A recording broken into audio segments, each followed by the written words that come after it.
Et bim, nous y v'là, 29. Et 21h40, c'est mon nouveau délire d'annoncer à quelle heure je tourne. Après une journée plus que mouvementée, enfin un peu de calme, et je peux me consacrer à ma passion, les maîtres de l'univers. La vague 9, produite par Mattel en 2022, est composée de 4 figurines régulières, en la personne de He-Man et Skeletor version 2000X, vous savez, Minkling Productions, le fameux dessin animé diffusé, je crois, à l'époque aux États-Unis sur Cartoon Network. Un choix un petit peu étrange, un petit peu rédhibitoire. Manque de visibilité pour ce cartoon absolument fabuleux qui n'aura pas le succès qu'il mérite. À côté de ça, un personnage traditionnel en fait, hein, Mantenna, de la Horde, super, très belle réussite. Pighead en antagoniste à Sunman, publié dans la vague d'avant, la vague 8. Deux figurines Deluxe, Leash, oui, oui, on étoffe encore la Horde, et Snootspoot, Elephantor, celui qui nous crache de l'eau, qu'on adorait quand on était gamin, enfin, pour ceux qui ont eu la chance de l'avoir, c'est malheureusement pas mon cas. Je l'ai eu assez jeune, mais j'étais majeur. Enfin bon, j'ai quand même tripé sévère avec. Du coup, voilà, lui aussi fait son retour dans la gamme, et un véhicule, ça faisait quelques temps qu'on n'en a pas vu, et là, bam, retourne. Et je dois dire, même si je suis pas un aficionados de ce véhicule, c'est une très très belle réussite par Mattel. Et dans une, comme d'habitude, hein, une superbe boîte, une boîte vitrine. Et là, je dois dire, pour moi, en fait, c'est même ma boîte préférée. On la verra en détail, mais elle est vraiment super dans la mesure où il y a on a poussé sans le vouloir, je pense, ils se sont même pas forcés pour ça, mais le collector friendly a vraiment atteint son paroxysme avec cette boîte. C'est dommage qu'ils n'ont pas poussé le délire un peu plus. Alors les figurines régulières, vous savez, donc Mantella, Musclor, Skeletor. Alors ouais, Musclor, ça va être le seul qu'on va avoir en blister, je suis désolé, enfin non, je suis pas vraiment désolé, j'ai pas envie de réinvestir dans les autres. Skeletor et Pighead viennent avec un mini comics.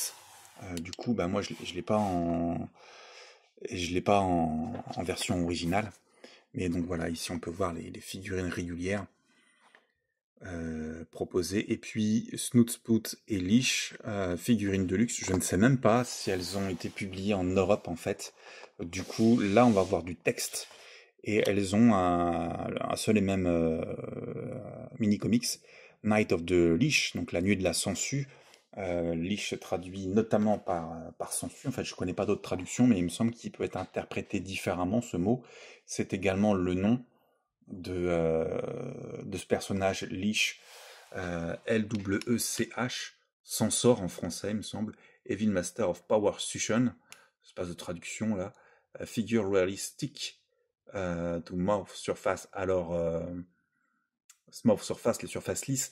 On essaiera ça, hein. On se souvient que le vintage était particulièrement tripant aussi. Et du coup, à l'arrière, qu'est-ce qu'on nous montre? C'est un peu plus étoffé. On va retrouver justement la gamme au complète. Là, on va avoir les deux figurines de luxe, les quatre figurines régulières et le mini-comics. C'est rare qu'on a pardon, pas la gamme, une wave complète à l'arrière Ça, c'est vraiment, vraiment cool. Du coup, je vais même me permettre de lire en fait tous les sous-noms. Most Powerful Man in the Universe pour Musclor. Snootspoot Heroic Water Blasting Firefighter, celui qui crache du lot pour combattre le feu. Montana Evil Spy with Pop-Out Eyes. Alors, le méchant espion, l'espion méchant avec les yeux qui pop-out, les yeux qui s'éjectent. Leash, Evil Master of Power Suction, alors, le maître méchant de la pouvoir succion. Hein, faut l'interpréter, de la succion. Succion, je sais pas si c'est même le terme qu'on pourrait utiliser. Je sais pas ce qu'ils ont mis en français, j'ai plus ça en tête. Evil Lord of Destruction pour Skeletor, comme à son habitude. Et Pighead, alors du coup, nouveau, hein, Weekly Enemy of... Weekly... Wicked Enemy of Sunman Weekly, voulant dire de la semaine. Ouais, il est balèze, Sunman, il change toutes les semaines. Rotten Evil Assault Véhicule, l'assaut de véhicule des méchants, hein, tout simplement. Non, franchement, très très belle wave en perspective. On va se régaler, bien entendu. Je vais commencer par les 4 figurines régulières, puis viendront les Deluxe, hein, Leash et Snootboot. Et enfin, on terminera, bien entendu, par Rotown. On reviendra aussi sur les figurines de Skeletor et Musclor, enfin, les My King Productions. Notamment dans l'entre-deux-vagues, puisque je vous le dis tout de suite, dans l'entre-deux-vagues, comme vous avez vu d'ailleurs pour l'entre-deux-vagues de la wave précédente, je vais proposer justement la review du pack avec les 40 ans de Musclor, dans lequel Mattel republie justement une nouvelle version, une version de luxe de cette figurine-là, la rendant un petit peu tout de suite bien désuet, voire illégitime en fait, hein, enfin en tout cas sans intérêt. Quoi d'autre? Ouais, bon, on verra sur ce pack-là, et puis ouais, on va poursuivre également, on va démarrer, non c'est poursuivre, le, dans l'entre-deux-vagues, on poursuivra, voilà, pardon, au futur, les reviews de Field of Eternia. Ok, et maintenant nous allons nous intéresser, comme d'habitude, aux mini-comics. On commence par le mini-comics de la série des 4 figurines régulières. Alors là, moi, j'ai pas le titre, mais en anglais, c'est The Horrors of Pighead, les horreurs de Pighead. Horror prenant un S, la marque du pluriel, bien évidemment, même en anglais. Donc les horreurs de Pighead, donc en fait, il doit faire des cochonneries. On remarque Sunman et E-Man version 2000X, ainsi que Skeletor version 2000X. Du coup, voilà, c'est vraiment celui de la vague. Alors ici, Musclor affronte un Krakozoar, je ne sais pas ce que c'est, bref, ça a l'air de bien se passer pour lui. Il papote avec la sorceresse qui lui présente le token de service. Hop. Pardon, non, c'est un personnage à part entière en fait. Je crois que le token de service, on pourrait plutôt l'attribuer à Clamchamp. Non, non, Sunman a des origines beaucoup plus nobles en fait.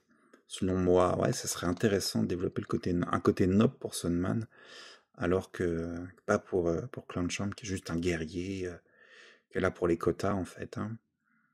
Et puis Skeletor s'enfonce dans une grotte avec Montena, on y met tout le monde, hein. On rencontre ce fameux Pighead. Alors, je sais pas, là je suis bien dans la même page, il y a Montena au fond, et ici Montena qui est prisonnier. Ouais. Ah, c'est vrai que le texte pourrait peut-être nous éclaircir certaines choses. Ok, bon, c'est tout. Montena essaie de s'attaquer à Sunman, ça marche pas trop. On voit d'ailleurs qu'au niveau de la coupe de cheveux ou chose, c'est pas même Sunman que nous, hein. Bon, Montena est out. On voit le fortin de combat, donc ça c'est intéressant, qui sera publié donc en Origins également. Figurine un petit peu, enfin une figurine véhicule légèrement controversée, hein. Bon, j'en suis pas pleinement satisfait en tous les cas. Puis la coalition, hein, Musclor et Sunman contre les méchants, hein, Pighead et Skeletor. Pighead qui a un espèce de gros diamant, là, c'est plutôt cool, ça a l'air de faire des pouvoirs ou autre chose. Il se casse, il se fait rattraper, et puis voilà, hein, Sunman save the day, ok. Chaque figurine de la vague vient avec un petit papier d'explication. Alors là, j'ai celui de Sunman, de Pighead, pardon, qui nous explique que les pieds, les bras, la taille et la tête sont démantibulables à part entière de la figurine. Voilà, rien de plus, rien de moins. À l'époque, je ne les gardais pas. Alors celui-ci, en fait, j'ai bien regardé, je ne l'ai pas dans mes archives en VO. Si vous en avez un en double en VO, que vous accepterez m'échanger contre 1 euro, contactez-moi, ça me ferait très plaisir. Hop là, Night of the Leash, j'adore. Là, par contre, on a une couverture bien dynamique. Pareil, je reviens là-dessus, ça aussi, je kiffe. Là, pour moi, c'est mon plus beau ma plus belle quatrième de couverture de mini comics en Origins. J'aime bien que l'agencement aurait pu être un peu plus... je sais pas, on agrandit un peu, on fait monter quelques figurines, Musclor et Skeletor en haut, le véhicule plus gros en bas. L'agencement aurait été un peu plus... meilleur. Bon alors là, je l'ai pas lu, je crois, enfin, ou alors il y a longtemps.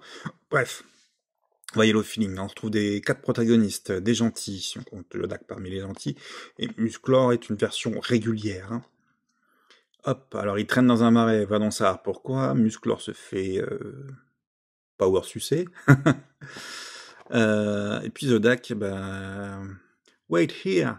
Can I see where they went from the sky? Je peux voir où est-ce qu'ils sont partis. Donc attends ici, je peux voir où est-ce qu'ils sont allés de par le ciel. Bon bref, c'est tout. Puis Buzov will be rise to listen Snootspoot.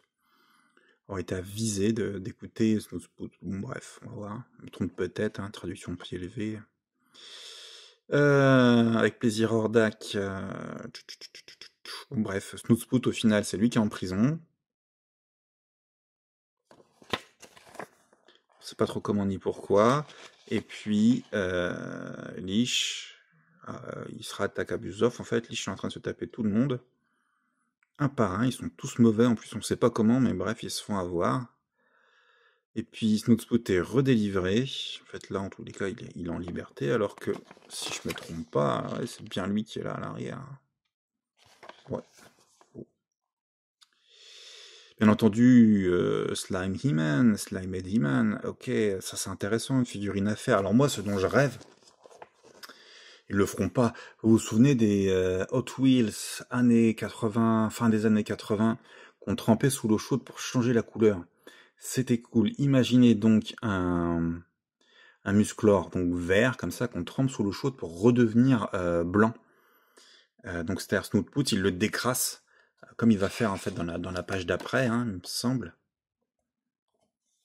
Non, ça aurait été sympa. Ah si, voilà, c'est pas bien dessiné.